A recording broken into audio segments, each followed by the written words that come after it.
Hello मित्रों, आज के इस वीडियो में हम नारी सशक्तिकरण के विषय में चर्चा करेंगे। इस विषय में कई बार चर्चाएं हो चुकी है, परंतु मुद्दा आज भी वहाँ का वही है। विषय पर चर्चा करने के पहले हम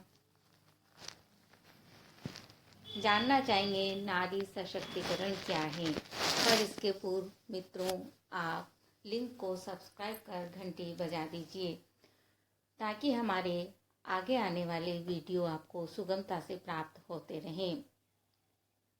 तो मित्रों, महिला सशक्तिकरण क्या है?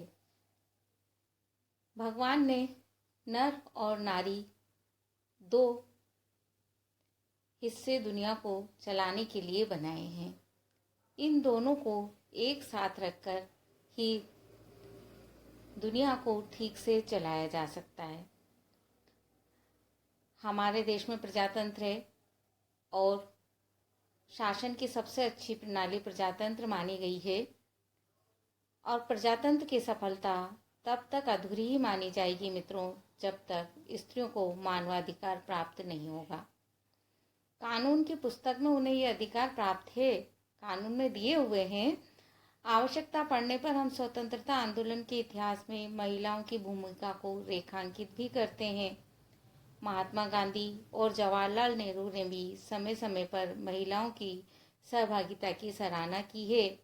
नारी विमर्श की चर्चा ने नारी की भूमिका को रेखांकित कर ऊर्जावान बनाया। परंतु मित्रों, विचार का विषय यह है, क्या नारी को वह अधिकार मिल पाया है जो 10 दिसंबर 1948 को अस्तित्व में आए मानवाधिकार के नैतिक दस्तावेज में कहा गया है? हमें यहाँ स्मरणीय रखना चाहिए, इसके अनुसार बिना लैंगिक भेदभाव के मानवाधिकार को संपूर्ण मानव जाति का अधिकार कहा गया है। क्या यह अभी भी संभव हो पाया है? इस विषय पर ही चर्चा आज हम करना चाहते हैं। इस प्रश्न की परख कैसे की जाए? प्रश्न ये खड़ा होता है।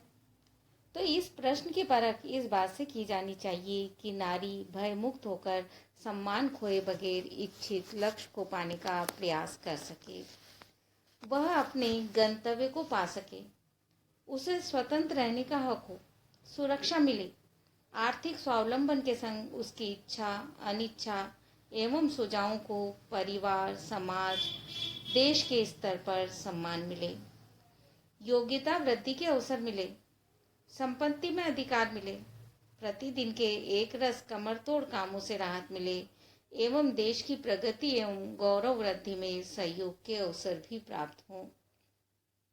मित्रों, यदि हम सार रूप में समझना चाहें तो समाज रूपी रथ के दोनों पहिए समान सबल एवं सुयोग्य होना आवश्यक है। यही सबलता एवं सुयोग्यता महिला सशक्तिकरण की वास्तविक पहचान होगी।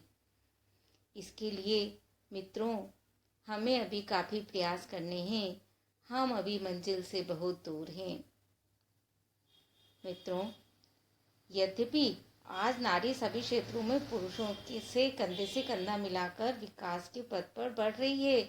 आप कहेंगे सब जगह नौकरी कर रही है, सब कुछ कर रही है, वो मानते हैं, पर प्रत्येक क्षेत्र में महिलाओं के साथ होने वाले अत्याचार हमें शर्मसार कर जाते हैं। आप रोज ही अखबारों में इस तरह की घटनाएं पढ़ते हैं। निरंतर होने वाले लैंगिक अनुपात में गिरावट हमारी महिला सशक्तिकरण की पोल खोल देती है। यदि महिला सशक्ति है तो फिर उसे भ्रूण को ही क्यों समाप्त किया जा रहा है? यहाँ आंकड़े गिनाने के स्थान पर मैं फ्रांसीसी लेखिका सिमोन द बोवार का कथन आपके सामने रखती हूँ। औरत पैदा नहीं होती बल्कि उसे बना दिया जाता है। कथन बहुत छोटा है, पर इस कथन को थोड़ा सा यदि आप व्यवहारिक धरातल पर समझेंगे तो आपको पता चल जाएगा कि महिला सशक्तिकरण की बात हम क्यों करते हैं। इस वाक्य का सीधा साधा अर्थ यह है, भारतीय समाज में महिलाओं के प्रति एक विशेष प्रकार की मानसिकता पाई जाती है। वह जैसे जैसे बड़ी होने लगती है उसे परिवार द्वारा लड़की होने का एहसास कराया जाता है, जिसके द्वारा उसे दोयम दर्जे का स्थान दिया जाता है। परिवार के उदाहरण से समझिए। छोटी किताबों में हमारे अक्सर ये लिखा हुआ आपको मिलता है, जब बच्चों को हम सिखा रहे होते हैं हिंदी, सीता खाना बनाती है और राम स्कूल जाता है। अब सीता को खाना बनाते हुए ही क्यों दिखाया जा रहा है, सीता को स्कूल जाते हुए क्यों नहीं दिखाया जा रहा है? ये हमारी मानसिकता का वो बिंदु है कि हम लड़की को घर तक सीमित रख रहे हैं और पुरुष को हम बाहर भेज रहे हैं। और ये ही महिला सशक्तिकरण का मुद्दा है। इसी से महिला सशक्तिकरण का मुद्दा उठकर खड़ा होता है। यद्यपि स्त्री उत्थान के लिए 19वीं शताब्दी में स्त्री शिक्षा, विधवा विवाह इत्यादि आंदोलन भी प्रारंभ हुए। ऐसा नहीं है कि कुछ हो नहीं रहा है। आज़ादी के आंदोलन के समय कई नारी संगठन जैसे देश सेविका संघ, नारी सत्याग्रह समिति, महिला राष्ट्रीय संघ की स्थापना भी हुई। यहाँ तक कि 1975 में अंतर्राष्ट्रीय महिला दिवस मनाने की घोषणा भी की गई और मनाया भी जाता है।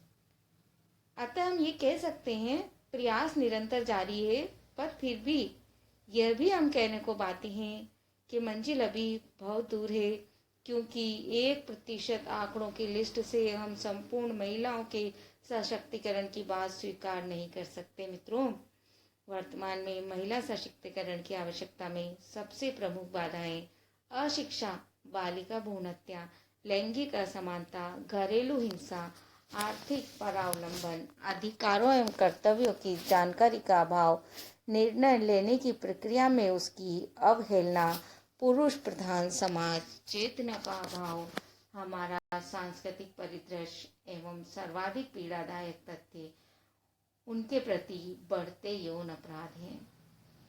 मित्रों, स्त्रियों के प्रति दुर्व्यवहार, शोषण और बलात्कार के आंकड़ों में पिछले 25 वर्षों में कई गुना वृद्धि हुई है।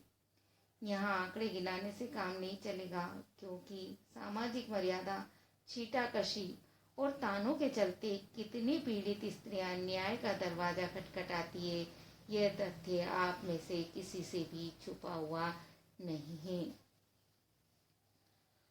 अनुमान के अनुसार यदि देखें, अनुमान है ये 75% से अधिक भारतीय लड़कियां परिवार व विद्यालय में शारीरिक शोषण का शिकार होती है। न्याय की शरण लेने वाली स्त्रियां भी न्याय के नाम पर अपमान ही भोगती है। बलात्कार एवं छेड़छाड़ के अपराधी सबूतों के अभाव में छूट जाते हैं। कामकाजी महिलाओं की दशा तो और भी दयनीय है। घरेलू स्त्रियों की ईर्ष्या की पात और घर बाहर के दोहरे मोर्चे में संतुलन का प्रयास करती इन स्त्रियों में लगभग 2/3 ने कार्य स्तर पर मार्ग अथवा अन्यत्र कहीं न कहीं यौन शोषण भोगा है। यह शोषण मात्र सामान्य नौकरियों में नहीं होता, वरन देश की सर्वोच्च समझी जाने वाली भारतीय प्रशासनिक सेवा भी इससे अछूती नहीं है। लाल बहादुर शास्त्री राष्ट्रीय प्रशासनिक अकादमी की ओर से कराए गए सर्वेक्षण में 81.5% महिलाएं अधिकारियों ने कहा कि वे महसूस करती हैं यौन शोषण की समस्या है। मित्रों, इसमें और कौन कौन सी समस्याएं हैं, उनमें वर्तमान समय की बाजारवादी संस्कृति ने भी महिला की मानवीय गरिमा को च्युत कर उसे उत्पाद विक्रेता और देहदर्शना बना दिया है। अस्तु, इन सबसे ऊपर स्त्रियों को जो बात सर्वाधिक पीड़ित करती है वह है उन्हें पुरुषों की सहगामिनी के स्थान पर अनुगामिनी मानने की पुरुष मानसिकता। तो आज आवश्यकता है वैधानिक के साथ साथ व्यवहारिक समान अधिकार की।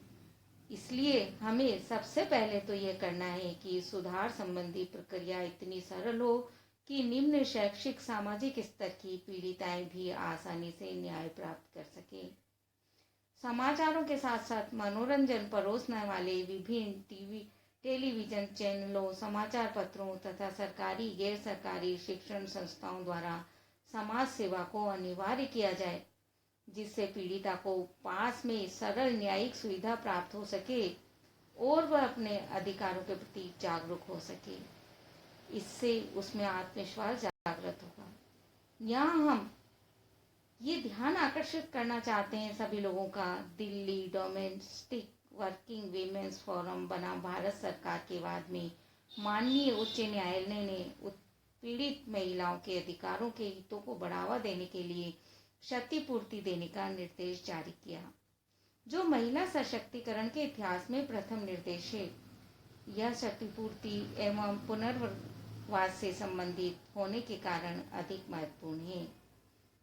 यहाँ हमें एक तथ्य की ओर और ध्यान आकर्षित करवाना है, वह है इन संपूर्ण कानूनी प्रावधानों की स्थिति मंजिल तक पहुंचने के लिए सीढ़ी के समान है। चढ़ना तो स्वयं महिला को ही होगा, उसे आगे आना होगा। एक बार यदि वह अपने मूल्य और प्रतिष्ठा के प्रति जागरूक हो जाएगी और निश्चित दृढ़ प्रतिज्ञ होकर आगे बढ़ने का प्रयास करेगी, अपने विरोध में उठने वाली आवाज का संगठित हो मुकाबला करे, तो वे समाज को समृद्ध बनाने के साथ साथ स्वयं को पूर्ण रूप से सशक्त कर सकती है। इसके लिए मित्रों, महिलाओं को स्वयं आगे आना होगा और जन आंदोलन छेड़ना होगा एवं समाज में जन चेतना द्वारा अपनी परंपराओं एवं रूढ़ियों में परिवर्तन लाना होगा।